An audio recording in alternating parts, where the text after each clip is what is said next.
नमस्कार दोस्तों, मैं विजय तिवारी। स्वागत है आपका हमारे YouTube channel the book society में, जहां हम आज की क्लास में सब्जेक्ट कोड बीपीएससी 132 के चैप्टर नंबर 15 की चर्चा करेंगे। चैप्टर का नाम होगा दल एवं दलीय व्यवस्था।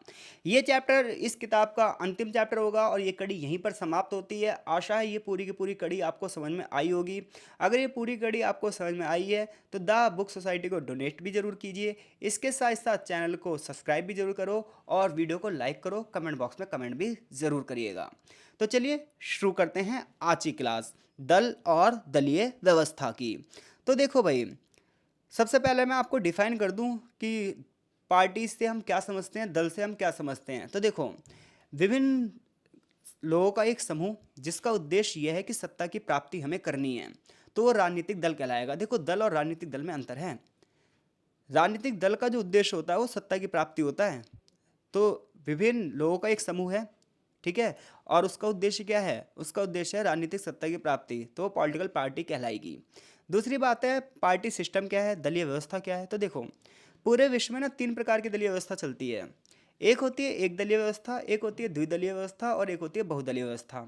जो एक दलीय व्यवस्था होती है उसमें एक ही पार्टी का शासन होता है। जैसे कि चीन, आप देखोगे चीन में कम्युनिस्ट पार्टी का शासन है। वहाँ पर वन पार्टी सिस्टम है, बाकी अन्य पार्टियों को उतने ज़्यादा अधिकार नहीं है।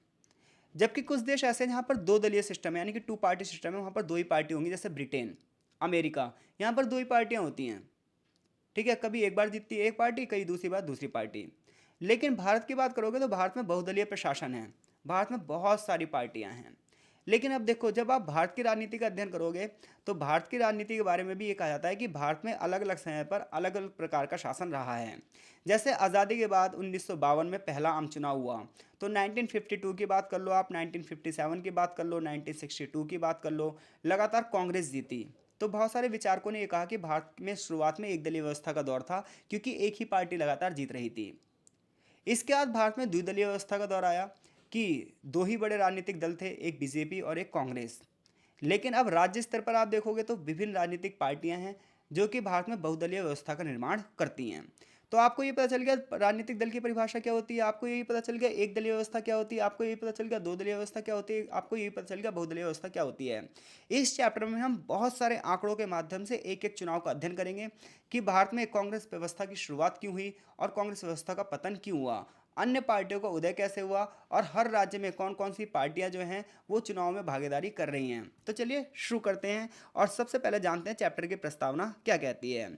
तो चैप्टर की प्रस्तावना वैसे यही कह रही है जो मैंने आपको चीज़ें समझा दी हैं कि भारत में अगर आप बात करोगे तो भारत एक लोकतांत्रिक देश है। लोकतंत्र का मतलब क्या है? जनता की ज़्यादा से ज़्यादा भागीदारी हो। लोकतंत्र में हर एक व्यक्ति को दल बनाने का अधिकार है, चुनाव में लड़ने का अधिकार है और वोट डालने का भी अधिकार है।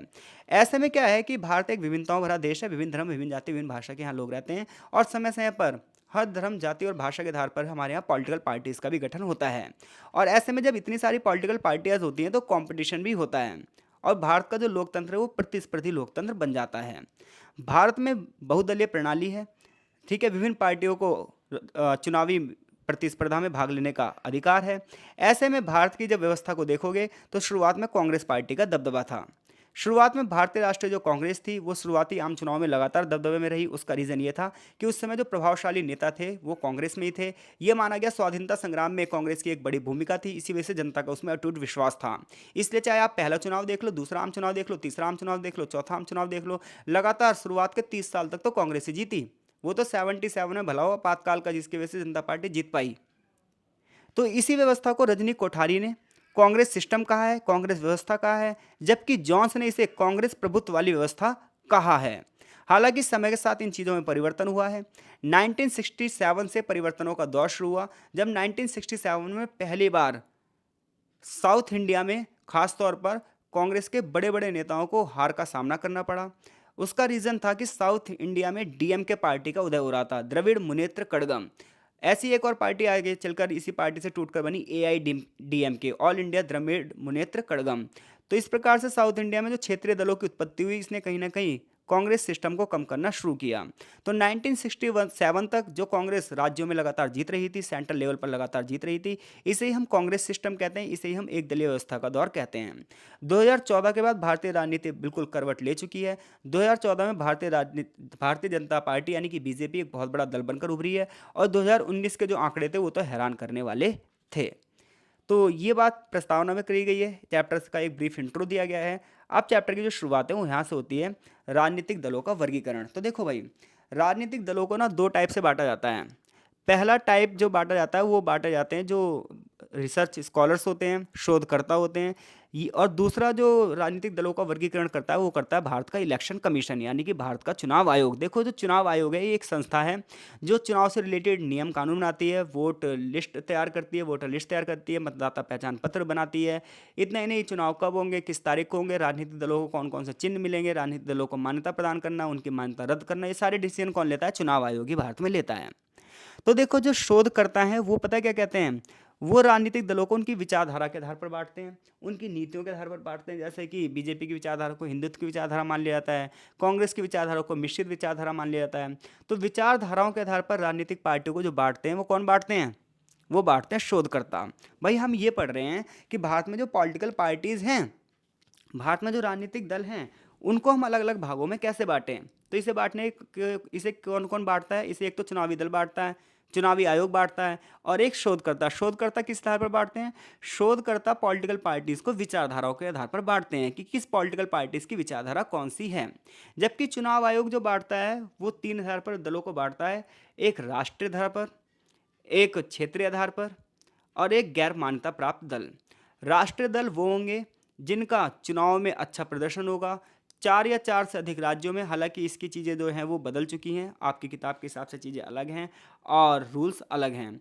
तो चार से अधिक राज्यों में लोकसभा जो सीटें हैं उसमें उसका अच्छा प्रदर्शन हो, या फिर राज्यों के जो चुनाव होते हैं उसमें उसका अच्छा प्रदर्शन हो, चार या चार से अधिक राज्यों में, तो उस पार्टी को राष्ट्रीय पार्टी का दर्जा मिल जाएगा। जैसे कि वर्तमान में आम आदमी पार्टी को राष्ट्रीय दर्जा मिल चुका है। तो देखो, कोई भी पॉलिटिकल पार्टी एकदम से नेशनल पार्टीज नहीं हो जाती। तो नेशनल पार्टी बनने के लिए उसे कुछ योग्यताओं को पूरा करना पड़ता है। जैसे कि जो विधानसभा चुनाव होते हैं उन चुनाव में अच्छा प्रदर्शन करना पड़ता है चार या चार से अधिक राज्यों में। इसके अलावा लोकसभा चुनाव में उसे एक निश्चित मात्रा में सीटें प्राप्त करनी पड़ती है, तब वो पार्टी नेशनल पार्टी बनती है। लेकिन अगर वो चुनाव में ये प्रदर्शन नहीं करती है तो नेशनल पार्टी से उसका दर्जा छिन भी जाता है। तो इस समय वर्तमान में नई नेशनल पार्टी कौन सी बनी है? वो बनी है आम आदमी पार्टी। ऐसी एक राज्य दल होते हैं। राज्य दल वो दल माने जाएंगे जो विधानसभा चुनाव में अच्छा प्रदर्शन करेंगे, एक निश्चित मात्रा में वोट प्राप्त करेंगे। जबकि कुछ दल ऐसे होते हैं जो क्षेत्रीय दल होते हैं, गैर मान्यता प्राप्त दल होते हैं। ये क्या होते हैं? ये क्षेत्र के आधार पर चुनाव लड़ते हैं। ये निर्दलीय उम्मीदवार इसमें सबसे ज़्यादा होते हैं। तो जब आप राजनीतिक दलों का वर्गीकरण करोगे तो राजनीतिक दलों का वर्गीकरण कितने आधार पर किया जाएगा? दो आधार पर। एक कौन करेंगे? शोधकर्ता। शोधकर्ता किस आधार पर करेंगे? विचारधाराओं के आधार पर करेंगे। जबकि जो इलेक्शन सिस्टम है हमारा, जो चुनाव आयोग है हमारा, इलेक्शन कमीशन है हमारा, वो राष्ट्रीय दल के आधार पर दलों का वर्गीकरण करता है, और राज्य दल के आधार पर वर्गीकरण करता है, और गैर मान्यता प्राप्त जो दल हैं उनके आधार पर वर्गीकरण करता है। इतनी बात क्लियर है? तो भारत बहुत विभिन्नताओं भरा देश है। यहाँ पर बहुत सारी धार्मिक विभिन्नताएं हैं, भाषाई विभिन्नताएं हैं, क्षेत्रीय विभिन्नताएं, इसी वजह से बहुत सारे राजनीतिक दलों का निर्माण होता रहता है। तो जो राष्ट्रीय दल होंगे उनकी शाखाएं पूरे देश में होंगी, जबकि जो राज्य दल होगा वो किसी राज्य विशेष में होगा। जैसे अकाली दल सिर्फ पंजाब में है, शिवसेना सिर्फ महाराष्ट्र में है। ऐसे ही बहुत सारे लोग निर्दलीय होकर चुनाव लड़ते हैं, उनका किसी दल से कोई संबंध नहीं होता। इसके अलावा बहुत सारी जो पार्टियां होती हैं वो किसी एक क्षेत्र विशेष में सिमट कर रह जाती हैं। जबकि कुछ पार्टियां होती हैं जो पूरे राष्ट्रीय स्तर पर चलती हैं, उन्हें राष्ट्रीय पार्टी का दर्जा मिलता है। ठीक है भाई। अब हम पढ़ेंगे भारतीय राज्यों में दलीय व्यवस्था।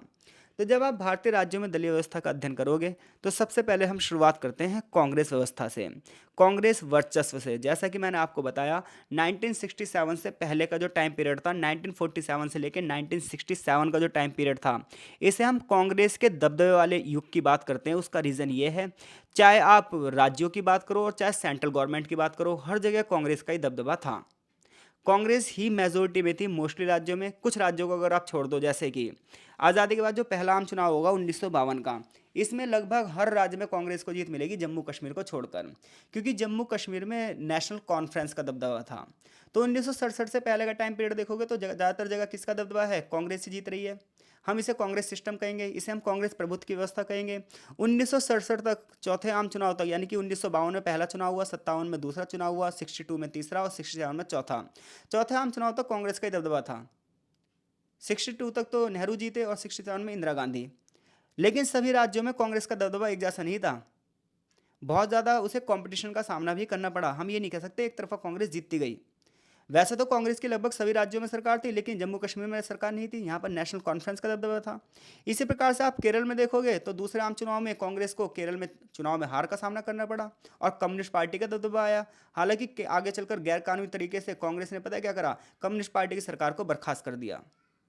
हालांकि हम ये देखते हैं कि कांग्रेस को लोकसभा में, राज्य विधानसभाओं में मेजोरिटी तो मिल रही है, बहुत सारे सीटें मिल तो रही हैं, लेकिन 50% से ज़्यादा वोट नहीं मिले।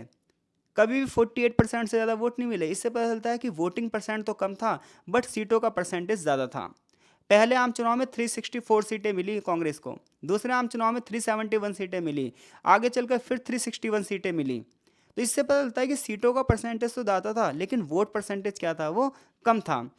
पहले आम चुनाव में केवल 42.2% वोट मिले, 1957 में 44.97% वोट मिले, तीसरे आम चुनाव में केवल लगभग 65% के आसपास वोट मिले। तो इससे पता चलता है कि वोटिंग परसेंट में उतनी ज़्यादा नहीं मिल रहा जितना सीटों में परसेंट में मिल रहा है, जिससे पता चलता है कि और जो दल है वो वोट काट रहे थे। 1952 और 1962 में यूपी की अगर आप बात कर लो तो यूपी में कांग्रेस पार्टी को केवल 47 और 36% वोट मिले थे।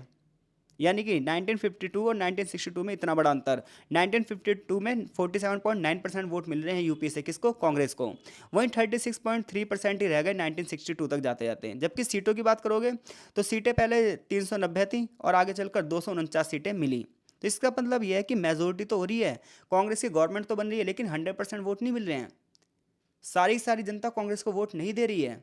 इसका मतलब है कि अन्य पार्टियों को भी वोट दिए जा रहे हैं, लेकिन फिर भी हम कहते हैं कांग्रेस के दबदबे का युग है, क्योंकि सरकार तो कांग्रेस की ही बन रही है। जैसे वर्तमान में देखो आप, वर्तमान में 303 सीटें बीजेपी की हैं, लगभग 36% 38% वोट मिल रहा है। इसका मतलब क्या है, इसका मतलब ये है कि 62% तो बीजेपी को आज भी वोट नहीं दे रहे हैं लोग। 242 सीटें तो और भी पार्टियां जीत रही हैं, लेकिन फिर भी देख लो मेजोरिटी में कौन है, बीजेपी है। तो ऐसे ही कांग्रेस के साथ भी था, शुरुआत में कांग्रेस जीत रही है, लेकिन इसका मतलब ये नहीं कि 100% लोग वोट दे रहे हैं। मैक्सिमम 48% वोट मिले हैं। जबकि राज्यों की बात करोगे तो राज्यों में हालात और भी बेकार हैं, क्योंकि राज्यों में अलग अलग पार्टियां अलग अलग तरीके से वोट ले रही हैं। तो 1962 से 1947 यानी कि आज़ादी के बाद से लेकर 1967 तक का युग किसका है, कांग्रेस व्यवस्था का युग है, बात ध्यान रखना आप। लेकिन 1967 के बाद कांग्रेस पार्टी का पतन होना शुरू हो गया। तो ऐसे में जो राजनीतिक वैज्ञानिक हैं, राजनीतिक विश्लेषक हैं, वो इस चीज़ की चर्चा करते हैं कि कांग्रेस पार्टी का जो पतन है वो क्यों हुआ। तो देखो, कांग्रेस पार्टी के पतन का सबसे बड़ा कारण ये था कि कांग्रेस पार्टी के जो बड़े बड़े नेता थे उनकी ज़्यादातर मृत्यु हो चुकी थी, और इसके अलावा जो बड़ी नामचीन हस्तियां थी वो कांग्रेस से अलग हो चुकी थी। इंदिरा गांधी के टाइम पीरियड पर क्या हुआ, इंदिरा गांधी के टाइम पीरियड पर बहुत सारे नेताओं की आपसी अनबन शुरू हो गई और बहुत सारे राजनेताओं ने जो है कांग्रेस पार्टी छोड़ दी और उन्होंने अपनी अलग अलग पार्टी का निर्माण करा। तो जो पार्टी में आपसी फूट हुई, पार्टी में जो टूट हुई, पार्टी में से जो लोग निकल निकल कर अपनी अलग पार्टी बनाने लगे, इसकी वजह से कांग्रेस कमज़ोर हो गई। एमपी, राजस्थान, हिमाचल प्रदेश, दिल्ली में जो कांग्रेस था उसको सबसे ज़्यादा जो कॉम्पिटिटर मिला वो मिली जनता पार्टी। इसी प्रकार से केरल, त्रिपुरा, पश्चिम बंगाल में वामपंथी जो पार्टियां थी इनका कांग्रेस से लगातार कंपटीशन बढ़ता गया। पंजाब, जम्मू कश्मीर, आंध्र प्रदेश, असम और गोवा में जो क्षेत्रीय पार्टियां थी उन्होंने कांग्रेस को लगातार क्या दिया, पूरी पूरी तरीके से प्रतियोगिता रखी और सामने से कंपटीशन दिया, जिसमें कांग्रेस सफल नहीं हो पाई। हालांकि तमिलनाडु में डीएमके पार्टी ने बड़े पैमाने पर कांग्रेस को धूल चटाई। इसी प्रकार से उड़ीसा, महाराष्ट्र, उत्तर प्रदेश, बिहार, हरियाणा, गुजरात में बात करोगे तो यहाँ पर कांग्रेस का दबदबा था। यानी कि इन राज्यों को छोड़ दिया जाए तो बाकी जगह कांग्रेस धीरे धीरे क्या कर रही है, निम्न स्तर पर आ रही है। उसका रीज़न ये है कि जो क्षेत्रीय पार्टियां उभरती जा रही हैं, लोगों का कांग्रेस से विश्वास खोता जा रहा है। खासतौर पर 1971 में कांग्रेस ने जब ये नारा दिया कि गरीबी हटाओ का नारा, लेकिन वो चीज़ें नहीं हो पाई और आपातकाल जब लगा 1975 में, तो उसके बाद से तो बहुत सारे लोग ना कांग्रेस से बिल्कुल पूरी तरीके से हट ही चुके थे। तो आप अगर अलग अलग चुनाव का अध्ययन करोगे, अलग अलग चुनाव का आकलन करोगे, तो आपको पता चल जाएगा कांग्रेस की खुद की पॉलिसियां ऐसी थी जिसकी वजह से कांग्रेस का पतन हुआ। नामचीन हस्तियों की कमी होती गई और विभिन्न राजनीतिक दल, जो विभिन्न राजनीतिक नेता हैं, बड़े बड़े जो नेता हैं, वो कांग्रेस से अलग होने लगे। कांग्रेस जनता की आकांक्षाओं पर खरी नहीं उतर पाई। उसने लोक लुभावन नारे तो दिए, लेकिन वो उसकी पूरी तरीके से पूर्ति नहीं कर पाई, क्योंकि इतने बड़े देश में बिना आर्थिक रूप से संपन्नता की सारी चीज़ें नहीं हो सकती थी। हमारा जो वोटिंग पैटर्न था वो भी कहीं ना कहीं कुछ अलग था। आगे चलकर 1967 में कांग्रेस को 8 राज्यों में हार का सामना करना पड़ा। इस प्रकार से कांग्रेस व्यवस्था धीरे धीरे डामाडोल होती गई और विधानसभाओं में भी इनकी संख्या लगातार घटती गई, जैसा कि यहाँ पर कुछ आंकड़े दिए हैं। 1970 में बहुत सारे परिवर्तन आए। भारतीय जनता पार्टी का एक और उदय हो रहा था, उतना ही दूसरी ओर कांग्रेस का सूर्य अस्त हो रहा था। जैसे कि आगे चलकर गुजरात में द्विदलीय व्यवस्था की स्थापना हुई और कांग्रेस पार्टी को आगे चलकर हार का सामना करना पड़ा और गुजरात में धीरे धीरे करके बीजेपी ने पूरी की पूरी सत्ता पर कंट्रोल बना लिया। तो अगर आपसे कोई क्वेश्चन पूछ ले यहाँ से यहाँ तक वही चीज़ें लिखी हैं भाई जो मैंने आपको बता दी हैं कि चुनाव आयोग द्वारा जो वर्गीकृत राजनीतिक दल हैं उन्हें परिभाषित करो, तो आप राष्ट्रीय दल बताओगे, राज्य दल बताओगे, मान्यता प्राप्त और गैर मान्यता प्राप्त दलों के बारे में बताओगे। कांग्रेस प्रभुत्व के गुणों का वर्णन कीजिए, तो आप बताओगे 1952 से लेकर 1967 तक कांग्रेस प्रभुत्व था और इसमें लगभग हर राज्य और केंद्र में लगातार क्या थी, कांग्रेस की सरकार थी। और वोट परसेंट जो था वो इतना नहीं था, लेकिन सीटों का परसेंट बहुत ज़्यादा हाई था। अब हम बात कर रहे हैं 1989 के बाद भारत में दलीय व्यवस्था। तो 1989 के बाद की अगर भारत की दलीय व्यवस्था देखोगे आप, तो ये बहुत ज़्यादा ना उतार चढ़ाव वाली थी। 1989 के बाद अगर आप चुनाव देखोगे तो 1989 का जब चुनाव हुआ तो संयुक्त मोर्चा की सरकार बनी और हमारे जो प्रधानमंत्री बने वो बने विश्वनाथ प्रताप सिंह। उसके बाद प्रधानमंत्री बने चंद्रशेखर। लेकिन ये दोनों ही सरकारें ना 5-5 साल का टाइम पीरियड पूरा नहीं कर पाई। ये दोनों ही सरकारें लगभग 1-1 साल तक ही शासन कर पाई, क्योंकि ये गठबंधन की सरकारें थी और गठबंधन गिर गया। तो 1989 में जब चुनाव हुआ तो कांग्रेस को कुछ भी सीटें नहीं मिली, केवल 197 सीटें मिली। जबकि 1984 में कांग्रेस की जो सीटें थी वो 415 सीटें थी। तो एकदम से कांग्रेस कोलैप्स कर गई यहाँ पर। 1992 में नरसिम्हा राव की सरकार बनी। फिर 1996 में एच डी देवेगौड़ा और इंद्र कुमार गुजराल की सरकारें चली और फिर अटल बिहारी वाजपेयी की सरकार चली। तो 1989 से लेकर आप सरकार देखोगे तो गठबंधन का दौर शुरू हुआ। यहाँ पर किसी भी पार्टी को मेजोरिटी नहीं मिली, किसी भी पार्टी को बहुमत नहीं मिला और गठबंधन की जो सरकारें थी वो अपना टाइम पीरियड पूरा नहीं कर पाई। और ऐसे में ये जो सरकारें थी 2 साल 3 साल में ही गिर गई, जिसकी वजह से भारत में राजनीतिक अस्थिरता का दौर शुरू हुआ। लेकिन 2004 के बाद देखोगे तो भारत में गठबंधनों की सरकार का उदय और भी खतरनाक तरीके से हुआ है और भारत में दो बड़े गठबंधन बने हैं, एक यूपीए और एक एनडीए। यूपीए की बात करोगे तो यूपीए का नेतृत्व कर रही है कांग्रेस और एनडीए का नेतृत्व कर रही है भारतीय जनता पार्टी। यानी कि 1989 के बाद देखोगे तो भारत में गठबंधन की राजनीति शुरू हुई है। गठबंधन का मतलब है दो या दो से अधिक दल मिलकर चुनाव लड़ रहे हैं। ऐसे में भारत में जो दो गठबंधन है बहुत ज़्यादा फेमस हैं, एक यूपीए और एक एनडीए। एनडीए की लीडरशिप कौन कर रहा है, बीजेपी कर रही है, और यूपीए की लीडरशिप कौन कर रहा है, कांग्रेस कर रही है। इसके अलावा जब राज्य के स्तर के चुनाव आप देखोगे तो राज्य के स्तर के चुनाव में पता है आपको क्या पता चलेगा कि बहुदलीय व्यवस्था है। 30-30 40-40 दल ना एक राज्य के अंदर चुनाव लड़ रहे हैं और पूरे के पूरे देश में देखोगे 2000 से भी ज़्यादा राजनीतिक दल हैं जो कि अलग अलग विचारधारा के आधार पर चुनाव लड़ रहे हैं। तो ऐसे में जो मुकाबला है वो केंद्र स्तर पर तो बीजेपी और कांग्रेस के बीच में दिखता है, लेकिन राज्य स्तर पर देखोगे तो क्षेत्रीय पार्टियां और कांग्रेस और बीजेपी इस खेल में लगी पड़ी हैं। कांग्रेस चाहती है सारे सारे राजनीतिक दल मेरे साथ मिल जाएं और बीजेपी चाहती है सारे सारे राजनीतिक दल मेरे से मिल जाएं। तो कांग्रेस के पतन का सबसे बड़ा कारण है बीजेपी का उदय और बीजेपी के उदय का सबसे बड़ा कारण है हिंदी भाषी राज्यों में उसका उदय और हिंदुत्व की जो है उसकी विचारधारा। तो पार्टियों में के चुनाव में मतदाता को जो एकजुट करना है उसमें बीजेपी आगे रही है, जबकि कांग्रेस मतदाताओं को एकजुट नहीं कर पाई है। कांग्रेस के पास अब 2014 के बाद कोई भी राजनीतिक एजेंडा नहीं रहा है और कोई एक बड़ा नाम नहीं रहा है जो कांग्रेस को आगे लेकर चले। उत्तर प्रदेश जो कि एक बहुत बड़ा राज्य है, वहाँ पर कांग्रेस की ताकत लगातार कमज़ोर हो रही है, उसके वोटिंग परसेंट में लगातार कमी आ रही है। अगर आप देखोगे 1993 में केवल 15% वोट मिले थे और 2002 में तो केवल 8% वोट ही कांग्रेस को मिले हैं, कहाँ से, यूपी में। इसी प्रकार से आंध्र प्रदेश में देखोगे तो आंध्र प्रदेश में वैसे तो कांग्रेस सत्ता में वापस आई, लेकिन 1994 में फिर से सत्ता में चली गई और 2004 तक इसे सत्ता नहीं मिली। यानी कि 1994 से लेकर सन 2004 तक 10 सालों तक कांग्रेस को आंध्र प्रदेश में सत्ता ही नहीं मिली। बिहार में भी कांग्रेस का जो वोट परसेंट है वो गिरता चला गया और अन्य जो क्षेत्रीय पार्टियां थी वहाँ की खासतौर पे आरजेडी जो है उसका वोट परसेंट बढ़ता चला गया। 1990 में कांग्रेस को 24% लोगों ने वोट दिया था बिहार में, लेकिन सन 2000 के आंकड़े देखोगे तो केवल 11.6% लोग ही उन्हें वोट दे रहे थे और सीटें तो घटकर केवल 23 रह गई थी। महाराष्ट्र में तो पूरी तरीके से कांग्रेस का दबदबा खत्म हो गया। जहाँ पहले उसे 38% वोट मिलते थे वो घटकर केवल केवल 27% रह चुके हैं। सीटें तो घटकर 75 हो गई हैं। उसका रीज़न यह है कि महाराष्ट्र में शिवसेना का दबदबा है और शिवसेना बीजेपी को गठबंधन देती थी। हालांकि इस समय तो शिवसेना और बीजेपी का जो थोड़ा सा तनाव है, लेकिन एक टाइम पे शिवसेना का दबदबा चलता था, बीजेपी के साथ उसका गठबंधन था। बाला साहब ठाकरे के टाइम पे शिवसेना दबदबा रखती थी। भारतीय जनता पार्टी की बात करोगे तो हाल ही के वर्षों में इसका विस्तार बहुत ज़्यादा देखने को मिला है, बजाय कांग्रेस के पतन के। कांग्रेस के पतन के कारण ही बीजेपी का विकास हुआ है।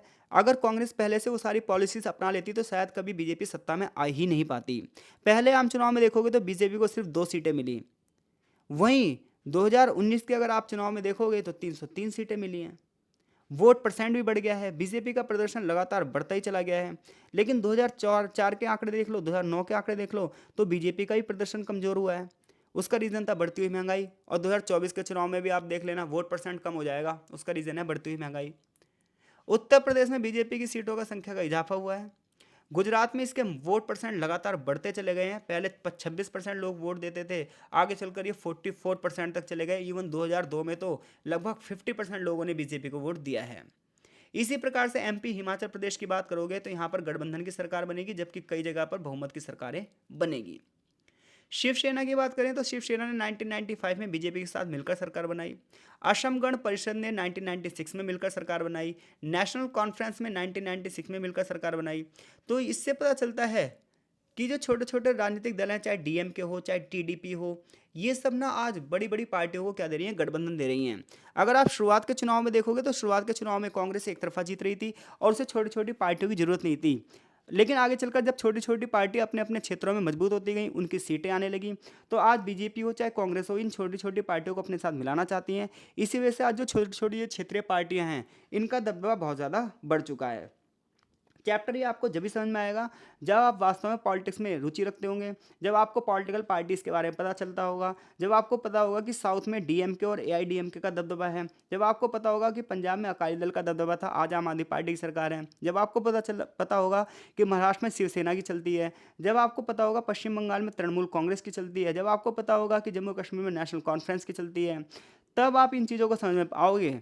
वरना फिर चुपचाप से भाई रट लो, इसमें आप समझ ही नहीं सकते जब आपको पॉलिटिकल पार्टीज के नाम ही नहीं पता, फिर तो चीज़ें आपके ऊपर से ही जाएंगी। तो कुछ चीज़ें देखो पता होनी चाहिए, कुछ पॉलिटिकल पार्टीज के नाम पता होने चाहिए, और वो भी जब जब आप पॉलिटिकल साइंस के स्टूडेंट हो, तो खास तौर पे जब। तो भारत में दल और दलीय व्यवस्था का जब आप अध्ययन करते हो तो आपको क्या पता चला, तो आपको भारत में ये पता चलता है कि भारत में एक बहुदलीय प्रणाली वाला देश है, जहां आज़ादी के बाद इस कांग्रेस पार्टी का दबदबा था, लेकिन 1990 के बाद कांग्रेस पार्टी का दबदबा लगभग खत्म होता गया है। खास तौर पे उसका रीज़न ये है कि छोटी छोटी पार्टियों का उदय हुआ है, राज्य स्तरीय दलों का उदय हुआ है, बीजेपी की विचारधारा लगातार बढ़ी है, और कांग्रेस के पास कोई नया एजेंडा नहीं है। इसके अलावा एक दलीय व्यवस्था, द्विदलीय व्यवस्था और बहुदलीय व्यवस्था क्या है, और चुनाव आयोग किस प्रकार से राजनीतिक दलों का विभाजन करता है, और शोधकर्ता किस प्रकार से, ये सब चीज़ें हमने इस चैप्टर में पढ़ी है। चैप्टर यहीं फिनिश होता है। भारत में बहुदलीय व्यवस्था के विकास की व्याख्या कीजिए, ये क्वेश्चन बनता है, और यहाँ पे चैप्टर का सारांश है।